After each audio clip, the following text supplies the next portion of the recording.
Mga kapatid sa pananampalatayang Islam, ang takwa na ipinapaalala sa atin tuwing ng Biyernes, ang siyang takwa na siyang diwa rin ng Ramadan sa lahat ng mga gawain dito. At lalong-lalo na sa pag-aayuno. Katulad ng sinabi ni Allah subhanahu wa ta'ala, Ya ayyuhalladhina amanu kutiba alaykumus siyam kama kutiba alal ladhina min qablikum la'allakum tattaqun.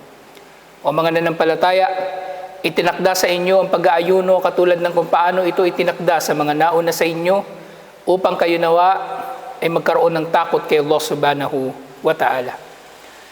Mga kapatid sa pananampalatayang Islam, nalalapit na ang buwan ng Ramadan at sa ilang araw na natitira para sa buwan na ito ng Sha'ban, ay marapat na malaman natin na kahit ang mga araw na ito ay marapat nating pahalagahan. Sinabi ni Abu Bakr al-Warraq al-Balkhi, rahimahullah, Shahru Rajab, Shahrun lizzar'i. Ang buwan daw ng Rajab kung iahambing sa Ramadan, ang Rajab ay 2 buwan pa bago ang Ramadan. Subalit sinabi niya, ito ay maihahalin tulad sa buwan ng pagtatanim. Wa Sha'banu, at itong buwan sa kasalukuyan, Shahrus Saki, Lizzar. At ang buwan na ito ng Sha'ban, ang siyang buwan ng pagdidilig para sa anumang itinanim natin sa nakalipas na buwan. Wa Ramadana, Shahru Hisadiz Zar. At ang Ramadan ay ang pag-aani, buwan ng pag-aani sa anumang ating itinanim. Pag-aani, nang tinutukoy niya rito ay pag-aani ng anumang pinaghandaan natin na pagsasagawa ng mga gawaing pagsamba para sa Ramadan. Na dapat sa mga araw pa lamang na ito, ay inihahanda na natin ang ating mga sarili. Unang-una, sa pagbabalik loob kay Allah subhanahu wa ta'ala. Nang pagbabalik loob na ito'y obligado para sa lahat. Para sa anumang uri ng kasalanan, malaki man o maliit. At ito ay obligado sa bawat pagkakataon sa abot na makakaya ng tao. Katulad ng sinabi ni Allah subhanahu wa ta'ala, وَتُوبُوا إِلَى اللَّهِ جَمِيعًا أَيُّهَا الْمُؤْمِنُونَ لَعَلَّكُمْ تُفْلِحُونَ. Magbalik loob kayo kay Allah subhanahu wa ta'ala, lahat-lahat, kayong mga mananampalataya, upang kayo nawa ay magtagumpay. Si Allah subhanahu wa ta'ala, iniugnay niya ang tagumpay ng mananampalataya sa patuloy na pagbabalik loob kay Allah subhanahu wa ta'ala. Pagbabalik loob na nagsisimula sa pag-amin ng tao sa kanyang sarili na siya nga ay nagkakamali at nagkakasala. Dahil tunay na ang tao na nililinlang niya ang kanyang sarili na siya ay hindi nagkakamali, o kaya nililinlang niya ang kanyang sarili na siya ay karapat-dapat lamang sa mga bagay na kanyang inumit o kanyang kinuha ng walang katarungan mula sa iba, hindi niya ito ihingi ng tawad kay Allah dahil kabilang na siya doon sa mga tao na nanlinlang sa kanilang mga sarili na nag-aakala na sila ay gumagawa ng mabuti, subalit sila ay gumagawa pala ng masama. Gayun din sa tauba na ito ay tauba na dalisay at taos puso. Dalisay alang-alang kay Allah subhanahu wa ta'ala at taos puso na hindi ito pagbabalik loob ng may pagpapakitang tao. Ang katulad ng mga nauuso ngayon sa Facebook, lalong-lalo na meron silang ika-copy-paste na mga mensahe na di umano sila ay humihingi ng tawad sa sino mang kanilang napinsala. Ang gawain na ito ay walang batayan. Ang tamang pagtatama sa anumang nagawang pinsala, nino man ay ang kaharapin niya, ang mismong taong pininsala niya, at baguhin niya ang anumang ugali niya na nakakapinsala sa iba.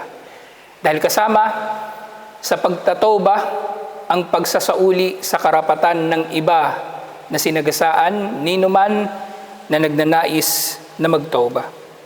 Nahangarin natin ang kapatawaran ng ating kapwa-tao katulad ng kung paano natin ito hinahangad mula kay Allah subhanahu wa ta'ala. At pangalawa, sa may inam na mga dapat na gagawin ng tao bilang paghahanda sa pagdating ng buwan ng Ramadan ay ang dua o ang pananalangin kay Allah subhanahu wa ta'ala. Nang dua, maaaring ito ay minamaliit ng tao o hindi niya masyadong ginagawa. Subalit ito, ayon sa sinabi ni Propeta Muhammad sallallahu alaihi wasallam, inna du'a huwal ibadah. Tunay ng dua, ito ang pagsamba. Ang dua, na maaaring ito ay dua na mas'ala, ito ay dua ng paghiling natin kay Allah ng mga specific na mga bagay na hinahangad natin mula sa Kanya. Mga biyaya, mga pagkakaligtas mula sa kasamaan at iba't iba pa. Ang ating mga gawaing pagsamba ay marapat na gagawin natin bilang mga dua. Bilang paghiling kay Allah subhanahu wa ta'ala na ito ay tatanggapin niya, at bilang paghiling na ito ay gagantimpalaan niya ayon sa kung anong ipinangako niya at iba pang mga bagay na may kinalaman sa pagkakagantimpala ng mabuting gawain na ito. Katulad nga ng naiulat tungkol sa naunang henerasyon ng mga Muslim, sinasabi, kano yadu'una Allah sittata ashhurin ay yuballigahum Ramadan. Sila ay nananalangin kay Allah subhanahu wa ta'ala ng 6 na buwan pagkatapos ng Ramadan o 6 na buwan bago ang Ramadan, na paabutin sila ni Allah sa parating na Ramadan. Thumma yadu'unahu kamsata ashhurin ba'daha hatta yatakabbala minhum. At sila ay nananalangin naman kay Allah sa 5 buwan pagkatapos ng Ramadan na nawa ay tanggapin ni Allah ang kanilang Ramadan. Sa lahat ng mga gawaing pagsamba na ginawa nila rito.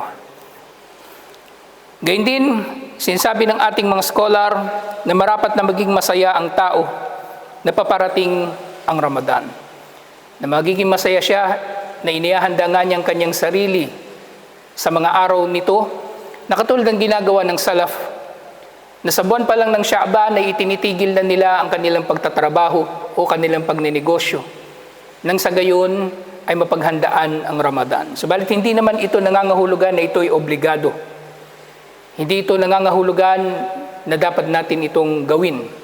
Ang tao ay marapat na mamuhay ayon sa kanyang kakayanan, ayon sa mga kaparaanan na meron sa kanyang paligid. Ang salaf, kahabagan nawa sila ni Allah, sila ay nagbibigay ng iba yung pagpapahalaga sa Ramadan at kahit sa mga buwan, ilang buwan bago ang Ramadan, sa pagsisimula na rito sa pagpaparami ng pag-aayuno upang masanay ang kanilang mga katawan at sa pagpaparami ng pagbasa sa Quran. At syempre, mapaghahandaan ng buwan ng Ramadan sa pamagitan ng pagbabayad sa kung anumang utang natin ng mga pag-aayuno doon sa nakalipas na taon, dahil tunay na ang lahat ng utang ay marapat na pagbayaran at ang pinakakarapat dapat na pagbayaran ay ang mga utang kay Allah subhanahu wa ta'ala, katulad ng pag-aayuno. Gayon din ipinayo ng ating mga scholar at tazawwadu bil ilmi. Marapat na paramihin ng tao ang kanyang kaalaman sa pag-aayuno. Nang sa gayon ay nalalaman niya kung ano ang tama at mga mali na mga gawain, lalong-lalo na sa mga panahon na maaring siya ay naiimpluwensyahan ng mga sabi-sabi ng mga tao kung ano ang dapat at hindi dapat gawin sa Ramadan. Sa mga panahon na ito, marapat na mag-review ang tao sa mga aklat tungkol sa pag-aayuno, makinig sa mga lecture tungkol dito, nang sa gayon na hindi siya magiging katulad ng mga tao na nanguhula na lamang dahil hindi sila nag-aral ng kanilang relihiyon. Gayun din, al-musara'atu fi inha'il a'malil lati qad tushghilul muslim fi Ramadan anil ibadat. Nakatulad ng nabanggit ko kanina, ang salaf sila ay nagpapahalaga masyado sa Ramadan na kahit sa mga buwan bago pa dumating ang Ramadan ay pinahalagahan na nila ang mga ito. At lalong-lalo na sa buwan mismo ng Ramadan, na sila ay nagmamadali na tapusin na ang kanilang mga negosyo o kanilang mga gawain, nang sa gayon ay bakante na sila sa mga gawaing pagsamba sa Ramadan, na ang mga araw nito ang pinakamaiinam na mga araw bukod pa sa 10 araw ng Dhul-Hijjah, sa unang 10 araw ng Dhul-Hijjah, at syempre ang mga gabi nito ay maiinam din, lalong-lalo na ang huling 10 gabi ng Ramadan, na tinatapos ang kanilang mga negosyo, ang kanilang mga pagbisita, ang kanilang mga trabaho hanggat maaari, nang sa gayon ay makapag-focus sila sa pagsamba kay Allah subhanahu wa ta'ala. At isa ring payo ng ating mga scholar na kung napag-aralan na nga natin ang mga gawain sa pagsamba, marapat din natin itong ituro sa iba, lalong-lalo na sa ating pamilya, inshallah. Sa mga asawa, sa ating mga anak, nang sa gayon sila ay makakapagsabuhay din ng dakilang pagsamba na ito. At sumunod, i'dadu ba'dal kutubul lati yumkinu qira'atuha fil bait. Ang ihanda ng tao ang ilang mga babasahin na maaring basahin ng kanyang pamilya o kahit ng ibang tao, dahil maaring magagantimpalaan din siya sa pamagitan ng kaalaman na ito, alhamdulillah. Na mga bagay na ito, mga kapatid, sa pananampalatayang Islam ay mga bagay na ngayon pa lang ay maaring pagsikapan na natin, nang sa gayon ay maihanda natin ng tuluyan ng ating mga sarili sa pag-aayuno, sa mga pagdarasal at iba pang mabubuting mga gawain sa parating na mabiyayang buwan ng Ramadan. Mga kapatid, sa pananampalatayang Islam, ang Ramadan ay isang buwan ng pag-aayuno. Sa mga araw nito, pagsamba sa pamagitan ng pagdarasal sa mga gabi nito, pagbasa ng Quran, pagiging mabuti sa kapwa, at iba pang mga kapuri-puring mga gawain sa buwan na ito, na ang ilan dito ay obligado at ang ilan naman dito ay hindi obligado. Subalit, lahat ng mabubuting mga gawain na ito sa Ramadan, mga kapatid, sa pananampalatayang Islam, ay maaaring isabuhay ng Muslim kahit hindi Ramadan. At ganyan din, ang mga masasamang iniiwasan ng tao sa buwan ng Ramadan ay maaari rin niyang iwasan kahit hindi Ramadan. Kaya nga, kung ang mga Muslim ay kinikilala nila ang Ramadan bilang pinakamainam na panahon na dito ay nagpapakabuti sila, mainam din na sikapin ng tao na mabuhay na para bang ang araw-araw niyang pamumuhay ay Ramadan, sa kanyang pagsisikap sa mga gawaing pagsamba at pag-iwas sa mga ipinagbabawal ni Allah subhanahu wa ta'ala. At ito ang siyang diwa ng tinatawag na mudawama o istikama, ang pagiging palagian ng tao sa kanyang kalagayan na siya ay nagpapakamatuwid alang-alang kay Allah subhanahu wa ta'ala. Na maaaring ang tao, kahit hindi Ramadan, ay magsisikap na magiging matuwid sa kanyang pananalita, magiging matuwid sa kanyang pakikitungo sa kapwa. Dahil hindi lamang pag-aayuno ang ipinag-utos sa Ramadan. Lahat ng kabutihan ay mabibigyan din ng gantimpala o maaaring mas malaki pang gantimpala sa Ramadan dahil sa pagiging mabiyaya nito. Hindi maaari na ang tao ay palagi nga siyang nag-aayuno, subalit siya ay mapaminsala sa kanyang kapwa.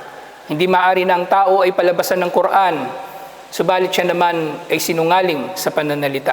Hindi maaring ang tao ay nagsasabuhay ng mga bagay na mabubuti, subalit hindi naman ito pumipigil sa kanya na gumawa ng kasamaan laban kay Allah at laban sa kanyang kapwa.